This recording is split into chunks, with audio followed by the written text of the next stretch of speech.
नमस्कार दोस्तों, मैं सुशील कुमार आपका पुनः स्वागत करता हूं। दोस्तों, पिछले वीडियो में हमने देखा था कि किस प्रकार हम लोग घात आधारित प्रश्नों का इकाई अंज्ञात करते हैं।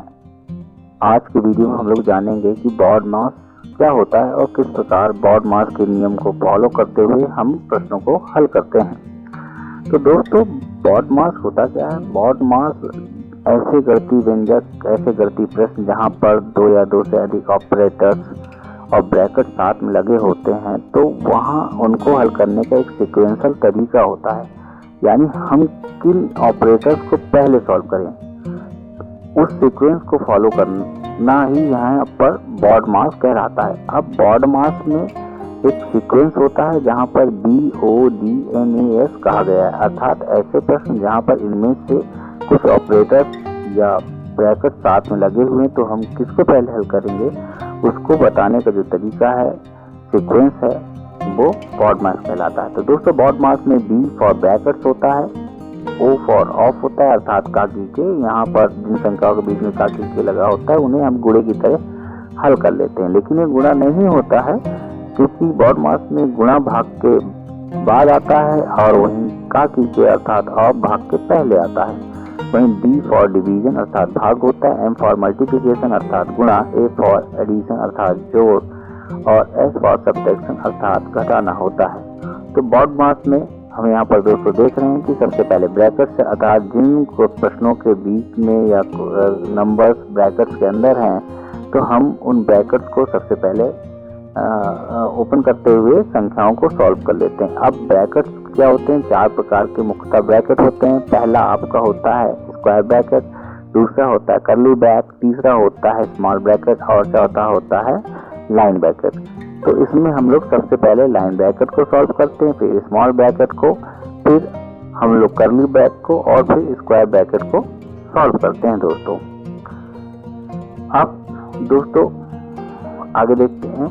यहाँ पर दोस्तों एक सवाल लिखा हुआ है 400 भागे 100 का 4।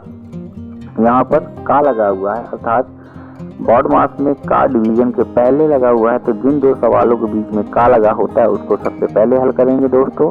तो यहाँ पर लिखा है 100 का 4, तो हम 100 का 4 पहले हल करेंगे। हमने ये भी कहा था कि एक तरीके से गुणा ही होता है, एक तरीके का।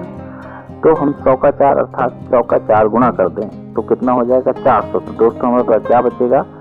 400 भागे 400। अब 400 भागे 400 को भाग कर देंगे तो हमें मालूम है 400 चंदम 400, तो उत्तर आएगा 1।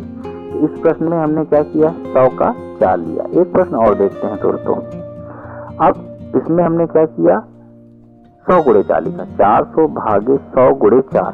अब दोस्तों यहाँ पर गुणा भाग साथ में लगा हुआ है, पहले वाले में का लगा हुआ था 100 का 4, हमने गुणा आपस में करा दिया था पहले। लेकिन क्योंकि बॉडमास में गुणा अर्थात मल्टीप्लिकेशन भाग के बाद आता है, यानी अब पहले आप भाग को परफॉर्म करेंगे।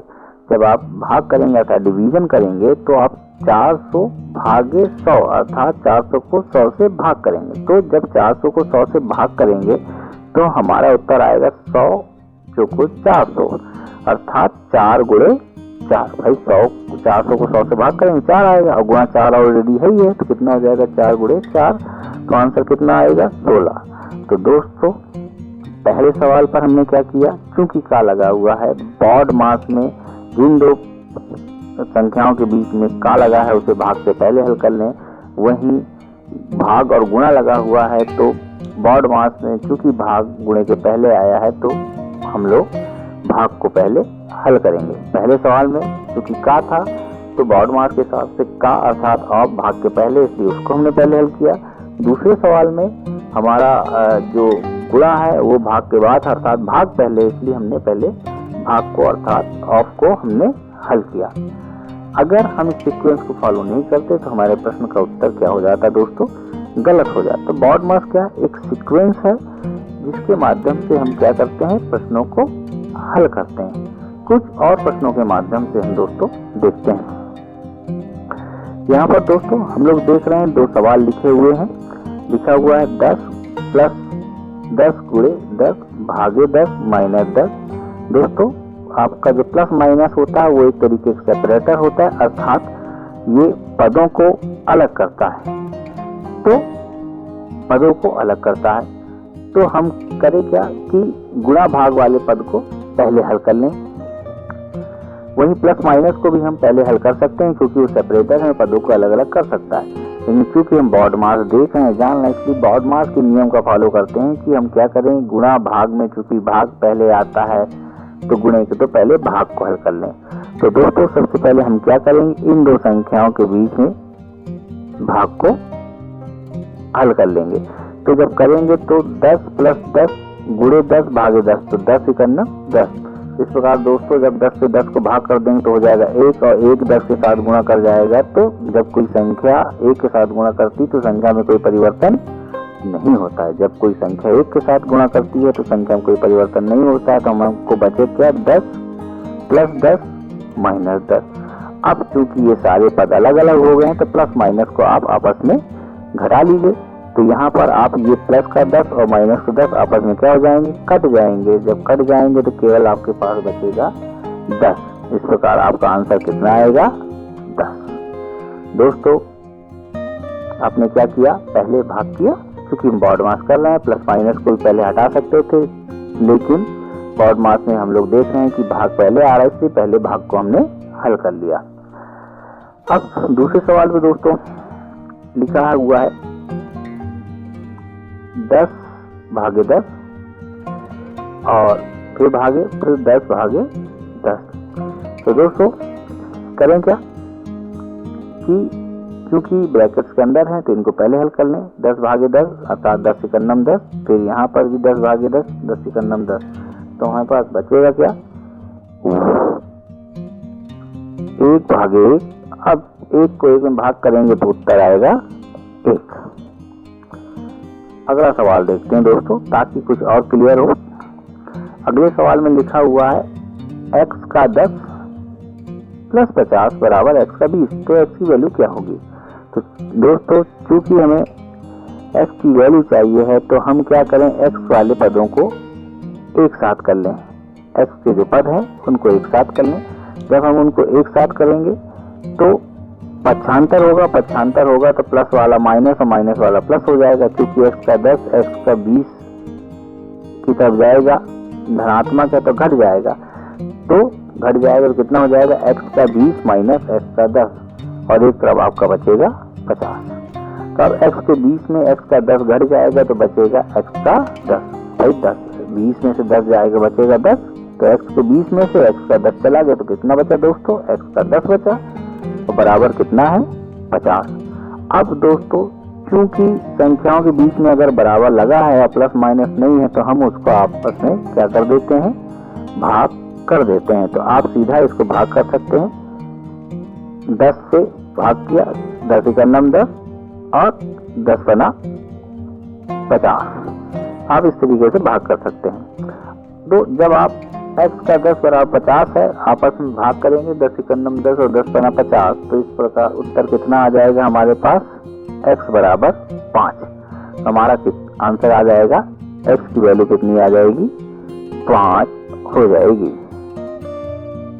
वही दूसरे सवाल में दोस्तों लिखा हुआ है x का 40 बराबर x का 20। तो x/y की वैल्यू क्या होगी, हमें x अनुपात y की वैल्यू चाहिए। तो चूंकि नंबर्स लगे हुए हैं, बीच में ब्रैकेट, बीच में इक्वल का साइन लगा हुआ है, ये एक रिलेशनल ऑपरेटर है। तो नंबर्स को आप क्या कर सकते हैं, भाग कर सकते हैं। जब आप नंबर को भाग करेंगे तो 20 × 20 और 20 दूनी 40। तो हमारे पास बचेगा x का 2 बराबर y का 1। अब हमें x/y की वैल्यू चाहिए। x और y को एक तरफ करेंगे, नंबर दूसरी तरफ करेंगे। तो जब हम नंबर दूसरी तरफ करेंगे तो x/y में होगा क्या कि x के सामने वाला वैल्यू कितनी है, 1, वो x के स्थान पर हो जाएगा, और जो y के सामने वाली वैल्यू है 2, वो y के स्थान पर हो जाएगी। यानी x/y की वैल्यू कितना हो जाएगा हमारा, 1:2। दोस्तों यहाँ पर ध्यान दीजिए, का लगा हुआ x का 2 बराबर y का 1। हमें x/y की वैल्यू अर्थात x अनुपात y चाहिए। तो हम वेरिएबल एक तरफ कर रहे हैं तो नंबर दूसरी तरफ हो जाएंगे। क्योंकि हम x/y कर रहे हैं तो x के सामने जो नंबर होगा वो x के स्थान पर हो जाएगा और जो y के सामने नंबर होगा वो y के स्थान पर हो जाएगा। इस प्रकार x/y की वैल्यू कितनी हो जाएगी 1:2। और तो दोस्तों एक सवाल और देखते हैं। लिखा हुआ x का ब्रैकेट के अंदर 100 × 50 भागे 100 कोष्टक बंद है, फिर का 40% बराबर। दोस्तों हमने बॉडमास के नियम में जिन पहले तो ब्रैकेट के अंदर मौजूद संख्याओं को हल करते हैं, उस पर भी गुणा भाग है, तो सबसे पहले भाग कर लेते हैं। तो दोस्तों यहाँ पर हम देख रहे हैं लिखा हुआ है 50 भागे 100, तो सबसे पहले हम लोग हल कर लेंगे 50 भागे 100 को। जब हम 50 भागे 100 को हल करेंगे तो यहाँ पर हमारा कितना आ जाएगा 50 × 50 और 50 × 100, यानी हमको मिलेगा x का 100 भागे 2 का 40%, क्योंकि हमने 50 भागे 100 किया। एक 100 जो गुणे का था वो हमारा ऑलरेडी बचा हुआ है। अब फिर इस 100 को भाग कर देंगे दोस्तों, तो हमको मिलेगा x का 50 का 40% बराबर 200। अब दोस्तों यहाँ पर देख रहे हैं का लगा हुआ है और संख्याओं के बीच में इक्वल साइन लगा हुआ है, प्लस माइनस लगा नहीं हुआ है, तो हम सीधा भाग भी कर सकते हैं पक्षांतर करते हुए। तो अब यहाँ पर हम 50 को, जो 50 है, इससे और इससे 200 को हम क्या करेंगे भाग कर देंगे। तो 50 × 50 और 50 चौको 200, तो हमारे पास कितना बचेगा x का 40% बराबर 200, अर्थात x × 40 × 1/100 बराबर 4। x का 1/4, किसी भी संख्या में परसेंटेज लगा है तो हम उसमें परसेंटेज हटाते हैं और 1/100 परसेंटेज लगा हुआ है 1/100, परसेंटेज की वैल्यू 1/100 होती है, यानी प्रतिशत प्रति सैकड़ा। तो हमने परसेंटेज हटाया तो हमने गुणा 1/100 लगा दिया। अब देख रहे हैं एक तरफ 4 लगा हुआ है, एक तरफ 40 है, तो हम भाग कर सकते हैं 4 × 4 और 4 × 40। हम इसको 4 × 4 और 4 × 40 कर सकते हैं। अब क्या होगा, अब 10 बचेगा, फिर 10 से भाग करेंगे 100 को, तो नीचे आएगा 10 × 100। इस प्रकार x की वैल्यू कितनी आएगी, वो आएगी 10। तो यहाँ पर हमने क्या किया, पहले ब्रैकेट के अंदर मौजूद संख्या को हल किया, फिर परसेंटेज को सॉल्व किया, क्योंकि का लगा हुआ है और कोई प्लस माइनस अन्य कोई चिन्ह नहीं है, तो सीधा हमने संख्याओं को दूसरी तरफ पक्षांतर करते हुए भाग कर दिया। तो आप दूसरी तरफ ना दिखाते हुए दोनों तरफ भाग काट देते हैं, भाग कर देते हैं। इस प्रकार x की वैल्यू कितनी मिली, हमें 10 मिली। एक सवाल और देखते हैं। अब यहाँ पर चूंकि हमें a/b की वैल्यू चाहिए है, तो हम a वाले एक तरफ करें, b वाले एक तरफ करें। तो दोस्तों यहाँ पर प्लस माइनस लगा हुआ है, पक्षांतर करेंगे तो जो साइन है वो चेंज हो जाएगा, जो प्लस का है वो माइनस हो जाएगा, जो माइनस का है तो प्लस हो जाएगा। तो हम करते क्या है, a को एक तरफ कर लें और b को एक तरफ कर लें। यहाँ पर दोस्तों देख रहे हैं कि a का 20% है और माइनस का a का 10%। इनको जब एक तरफ ले जाएंगे तो हो जाएगा a के 20% में a का 10% जुड़ जाएगा। वही b के 30% को दूसरी तरफ ले जाएंगे, b के 40% से प्लस का है तो घट जाएगा, तो कितना हो जाएगा b का 10%। हमने क्या किया, a वाले एक तरफ कर लिए और b वाले दूसरी तरफ कर लिए। तो a के 20% में a का 10% जुड़ेगा तो a का हो जाएगा 30% और b के 40% में b का 30% सब्ट्रैक्ट हो जाएगा, तो बचेगा b का 10%। अब क्या किया, चूंकि इक्वल लगा हुआ है तो हम परसेंटेज को, और न कोई चिन्ह है नहीं, तो हम परसेंटेज को परसेंटेज से काट दें और 10 से 30 काट दें, तो हमारे पास कितना हो जाएगा, 10 × 10 और 10 × 30, यानी हमको मिलेगा a/b = 1:3।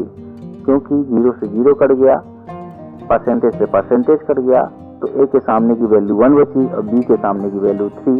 इस प्रकार a/b की वैल्यू हो जाएगी 1:3। और दोस्तों आज के लिए इतना ही, तब तक के लिए धन्यवाद दोस्तों।